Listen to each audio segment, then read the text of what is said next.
আসসালামু আলাইকুম বন্ধুরা, আজকে আমি আপনাদের দেখাবো কিভাবে আপনারা মেসেঞ্জার গ্রুপ ডিলিট করবেন এবং কোনো মেম্বারকে কিভাবে রিমুভ করবেন। তাই সম্পূর্ণ ভিডিওটি ধৈর্য সহকারে দেখুন। আর চ্যানেলে নতুন হয়ে থাকলে অনুরোধ করব নিচে সাবস্ক্রাইব করে পাশে বেল আইকনটি অন করুন পরবর্তী ভিডিও নোটিফিকেশন সবার আগে পাওয়ার জন্য।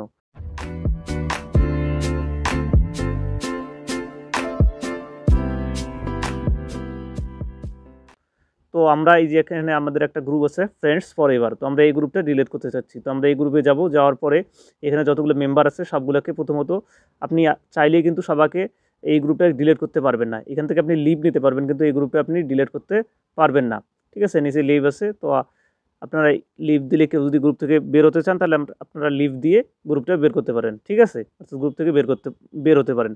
তো এখন আপনারা আমরা যেহেতু এই গ্রুপটা ডিলিট করতে চাই, এই জন্য আপনাদের প্রথম কাজ হচ্ছে যে প্রতিটা মেম্বারকে এখান থেকে রিমুভ করে দেওয়া। এই যে এখানে মেম্বারের উপরে চাপ দেবেন, তারপরে রিমুভ ফ্রম গ্রুপ দিয়ে দেবেন। রিমুভ ফ্রম গ্রুপ এরকম করে এই মেম্বারটাতে প্রতিটা মেম্বারে আপনাকে রিমুভ করে দিতে হবে।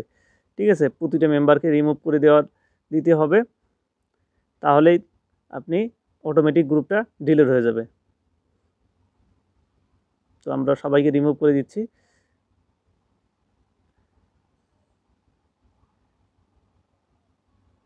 এরপরে রিমুভ করে দিলে আমরা যদি লিভ নেই তাহলে কিন্তু আমাদের কিন্তু এই গ্রুপটা আর অটোমেটিক ডিলিট হয়ে যাবে। ঠিক আছে, কিন্তু দেখুন আমাদের এই গ্রুপটা আর নাই, একেবারে সাধারণ হয়ে আসছে। ঠিক আছে, মেসেঞ্জার গ্রুপটা ডিলিট হয়ে গেছে পুরোপুরি। তো এভাবেই খুব সহজে আপনি যদি গ্রুপের মেম্বার হয়ে থাকেন বা অ্যাডমিন হয়ে থাকেন তবেই কিন্তু আপনি, মেম্বার হলে আপনি পারবেন না, অ্যাডমিন হলেই আপনি পারবেন। ঠিক আছে, কীভাবে অ্যাডমিন করতে হয় সেটা কিন্তু আমি আপনাদেরকে প্রিভিয়াস ভিডিওতে দেখিয়েছি। আজকের ভিডিওটা এই পর্যন্ত। আশা করি আপনারা কারো বুঝতে অসুবিধা হওয়ার কথা না। যদি কারো বুঝতে অসুবিধা হয় তাহলে অবশ্যই আমাকে কমেন্ট করে জানাবেন। ধন্যবাদ সবাইকে। আসসালামু আলাইকুম।